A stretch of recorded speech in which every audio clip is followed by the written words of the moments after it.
Prison story time. New Year's Eve in prison.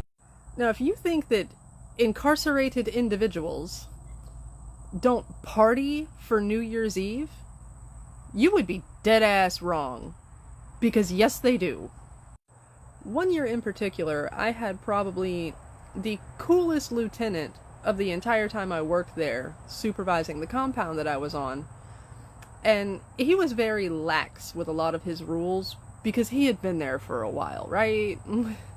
So during our little shift huddle before we went to our buildings and got started for the evening, he was saying, leave the TVs on, let them watch the ball drop. Yes, they're going to yell twice because the ball drops in the Eastern time zone and we're in the Central. Just shush. And if you see them walking around with a clear substance in their cups, don't question it. Possibly ask them if you can have some of it. Pass. I will not be taking part in the fermented prison hooch. Thank you. But no. So that's what we did. They were up all night, back and forth, visiting each other at their houses, or rather, C word bunk, because they referred to their bunks as going to the house.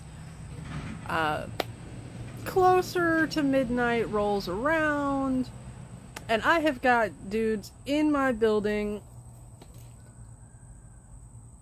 just passed the hell out everywhere. Slumped over on beds, leaning on each other, spilling their cup in their laps, because that prison liquor toilet wine's kind of strong. I mean, they didn't get overly rowdy or anything, except when the ball dropped, and that's the loudest I've ever heard that building get. And I did remind them that it was only 11, so, get ready for round 2. But they wandered around, they hung out, they did like community meals on empty beds where they all contributed parts of their canteen supplies. They ate, they had themselves basically a little block party in the dorm. I mean, it wasn't a bad night. Not really, anyway. That one passed out guy was kind of a problem.